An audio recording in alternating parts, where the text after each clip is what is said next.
Mel, I want to thank you so much for joining us and telling your story. You and I have talked about your story a little bit on the phone and so on. So my understanding is some years ago you were dealing with several issues. Sexual abuse as a child, severe Yeah. sexual abuse as a child, self-worth issues, alcoholism, you've an overweight issue, you've lost 60 pounds, hmm and you've used EFT to get from there to a much better place now. I have that right, do I not? Yes, you do. Okay. Why don't you take these like one at a time? Why don't you discuss, to the extent you're comfortable, the sexual abuse starting in childhood?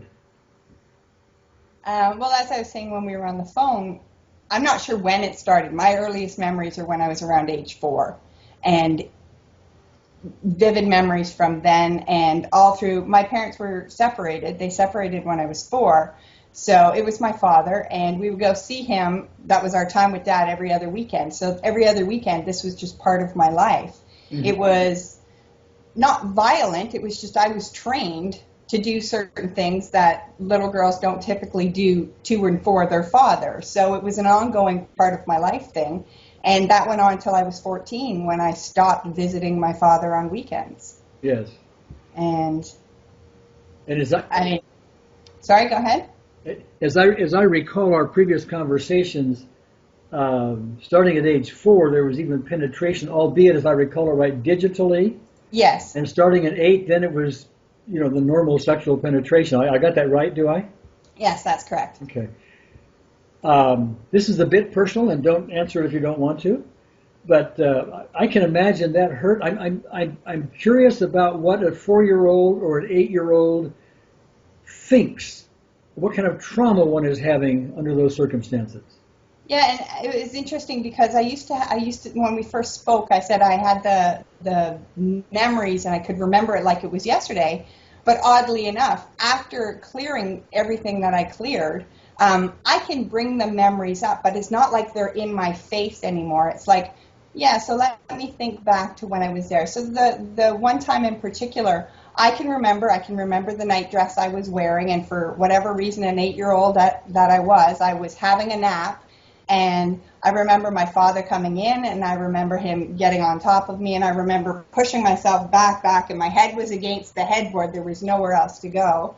I remember the pain. I remember the screaming and crying, "Daddy, no, Daddy, stop, Daddy, stop."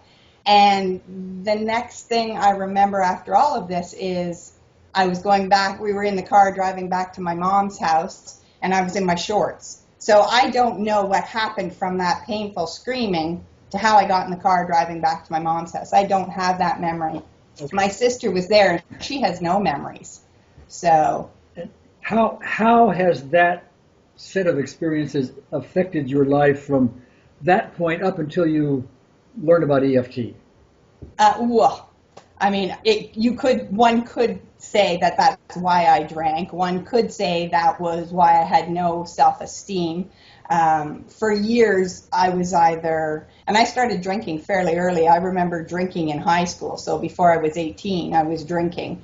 And, I couldn't hold eye contact with people.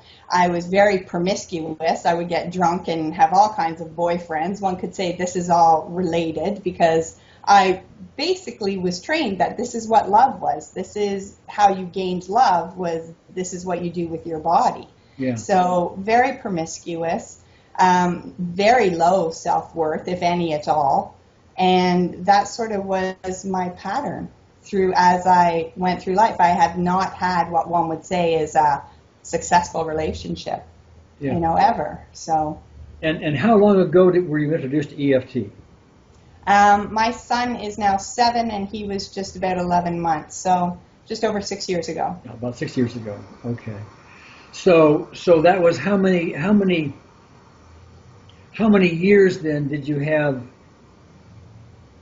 Well, at what age did you learn of EFT? Your age? I learned of EFT right when I started using it. That was the first I heard of it. I know, but what age were you? I was 41. Yes, hadn't turned 42 yet.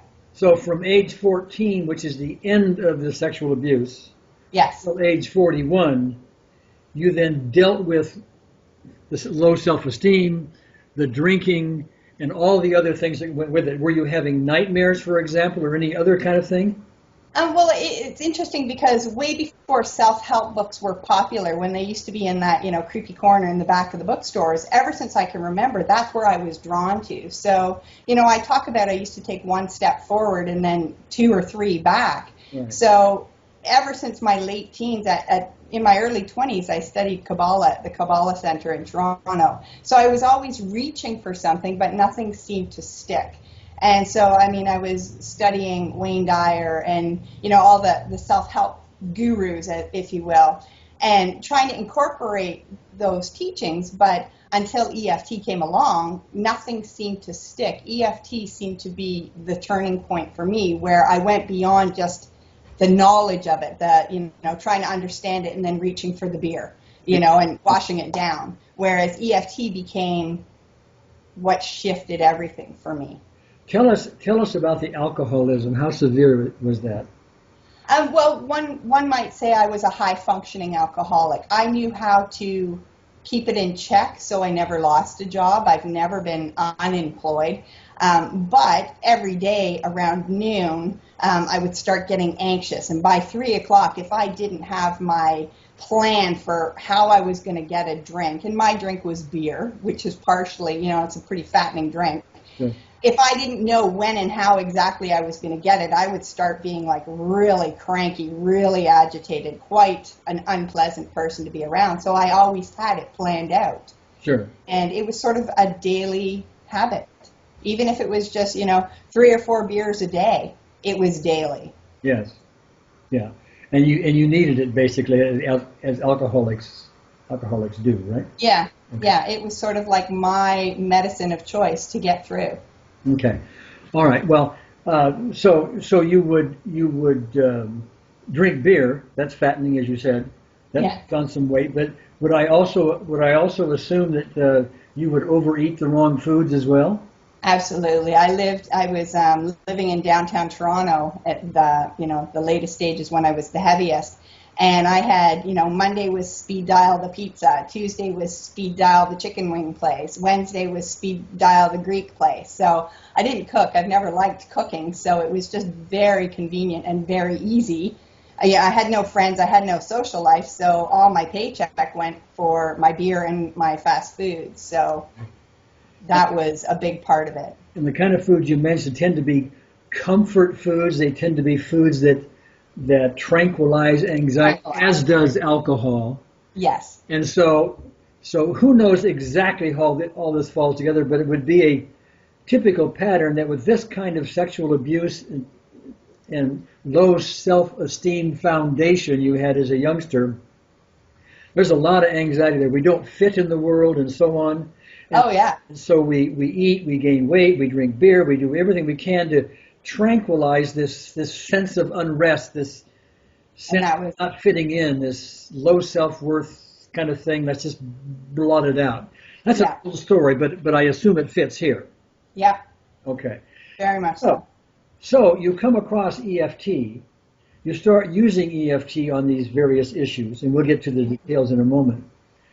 But what I'd like to have is just kind of an overview without getting to details yet. How did you learn EFT? What did you do with it? And just generally, how did you find your life change as you were using EFT?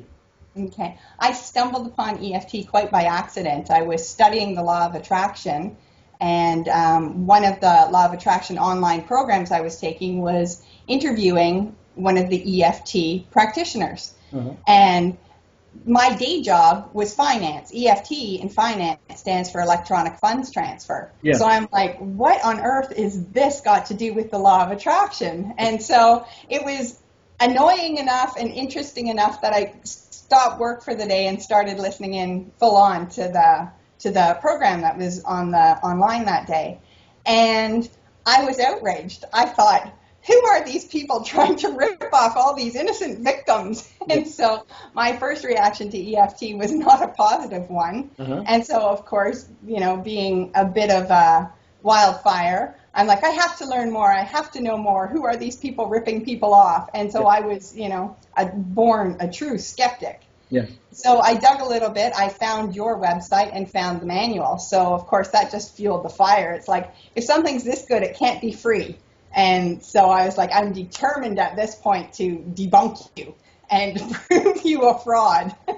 And so with that fiery determination, I'm like, well, I've got stuff to work on. If this technique supposedly works on big stuff, I've got big stuff. Sure. So I was challenging it. And, I had the binder where I had printed out the manual, put it in a binder. I have it on my lap. I'm following the steps and tapping along.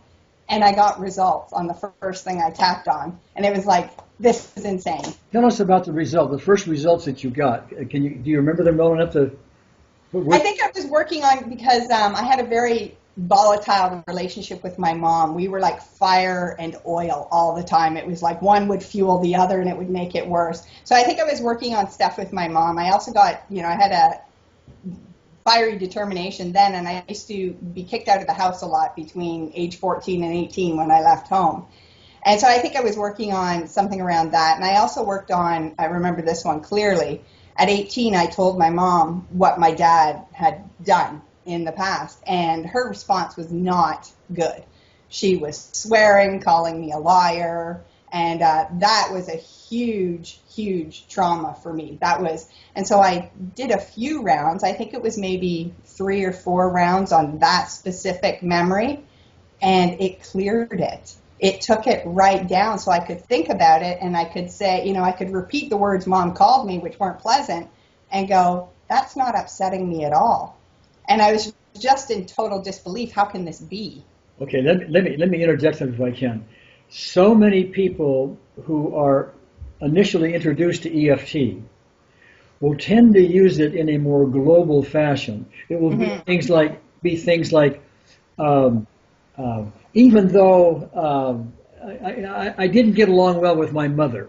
See, that's kind of very broad, and we try to teach over and over and over again, and getting down to the specifics, because those are the real cause, okay? Hold on one second. But those specific events, that memory you went to, is the ideal way to go about that, because that's really the cause. See, we can be upset about our mother, we can be upset about our father, or all kinds of other things, but it's the individual events, the specific events that went on, that are really the cause of the, I'm mad at my father type issue. Right. So my hat's off to you for digging in such a specific way to begin with, because that's how you clear these things, and you did that one well, apparently.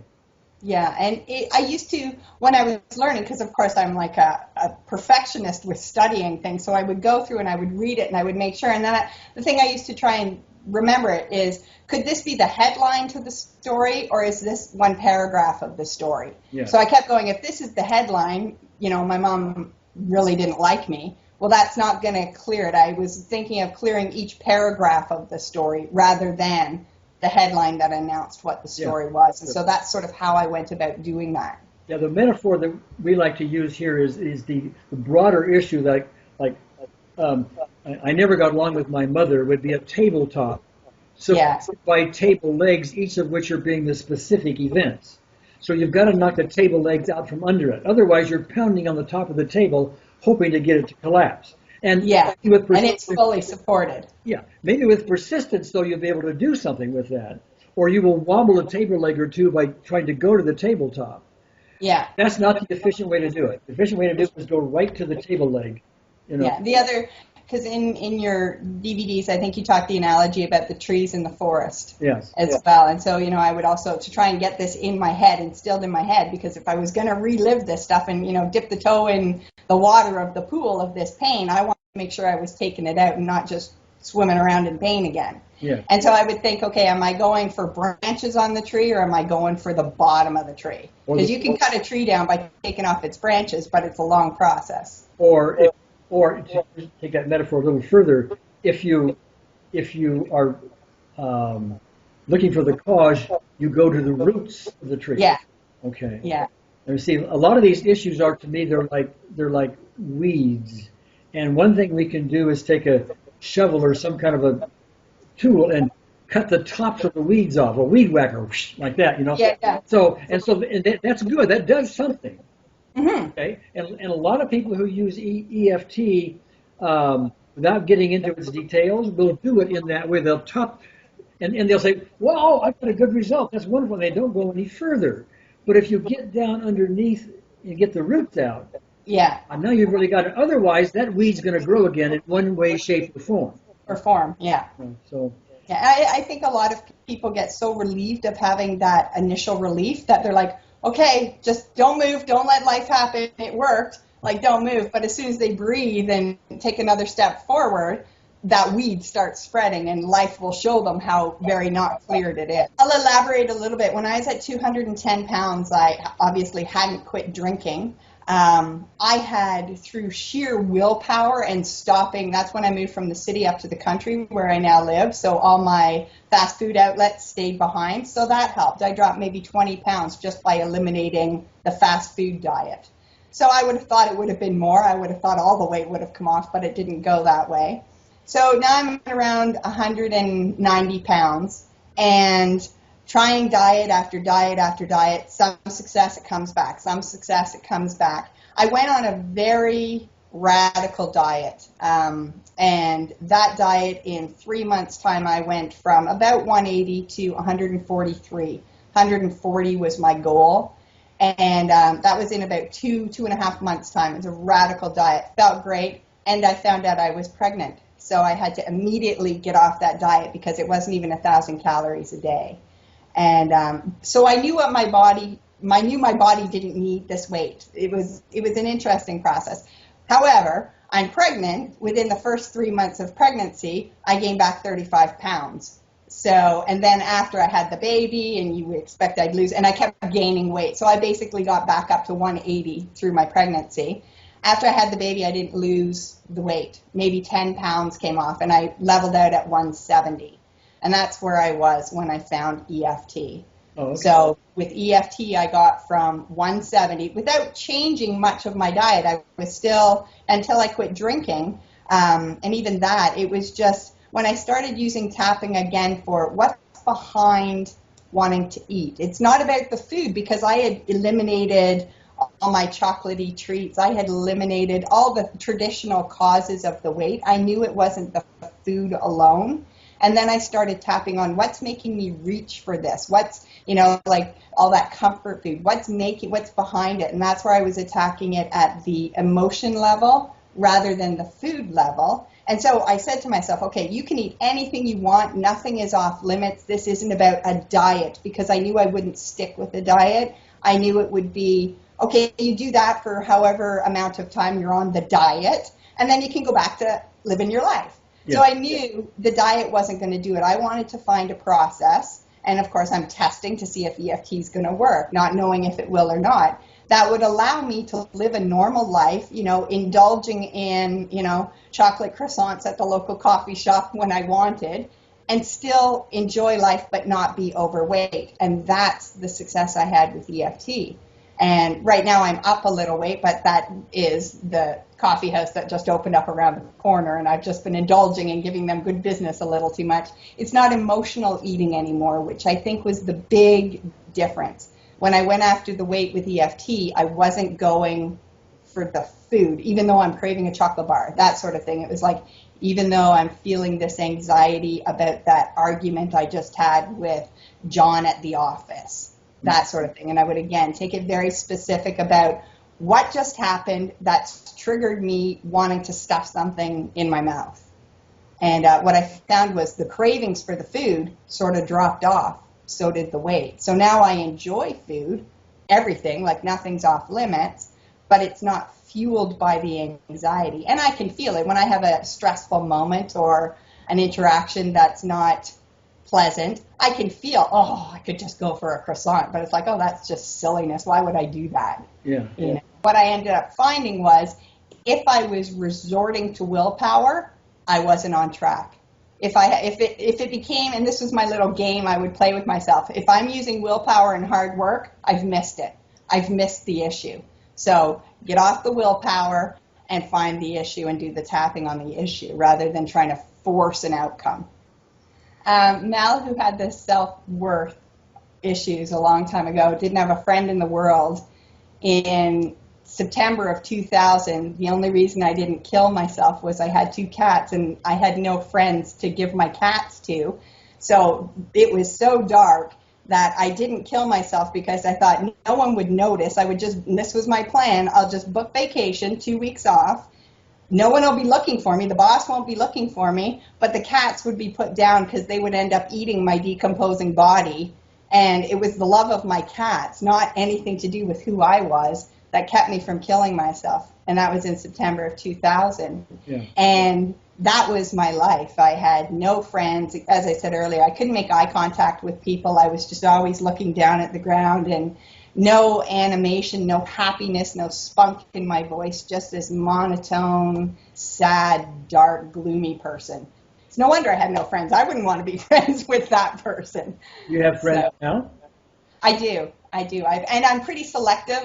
This sounds snobbish, but I'm pretty selective with who I hang out with now. Whereas back then, if the local, bum wanted to be my friend, that was better than no one, and I'd be like all over that. Now I'm quite selective with who I spend my time with because I am very positive, and I just don't get caught up in people's negativity. If they want to complain about the weather, the price of gas, it's like, you can have that conversation with someone else that's just not in my world right now. So I have friends now, and it's sort of like a little exclusive sort of thing. There's not many of them, but they're cherished, and I don't accept new ones in very easily. Yeah. Okay, great.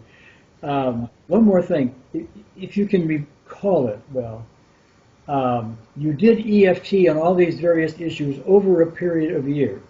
Mm-hmm. And they were mostly specific events that you did. So you had a whole forest full of diseased trees, if you will, or many table legs under the tabletop, etc. How many specific events do you think you worked on over that period of time? I really have no idea, because it was almost as if I would go in like clusters and flurries. And I worked, since my son was born, I worked from home. So I would, just after he was tucked in, and now especially because I have him 1 week and then he's with his father another week, and I would just sit up at night and just do tapping. And so he was born in 2005, I started with EFT the end of 2000, early 2006. By the end of 2010, EFT was just part of my life. It was almost, you brush your teeth twice a day, you do some tapping twice a day. And it became, at the end of the day, I would sit and assess and go, okay, what happened today that wasn't great? And I would do some tapping on that. And then I'd start the day with tapping on, what do I want to experience today? So it morphed from doing as many rounds of EFT on all the gunk that was there to just using EFT as a day-to-day thing. So chances are, at the beginning, and I'm paraphrasing what I'm hearing, so you need to correct it if it's different than that. You would use specific events from your abusive past to collapse that part of your life, the emotional part of your life there, so you're free from that. And you get freer and freer and freer. But then, as you keep going, life still hits you in the face. There are still all kinds of issues that go on, whether we want them to or not. They land in our laps, There's issues, business issues, they go on and on.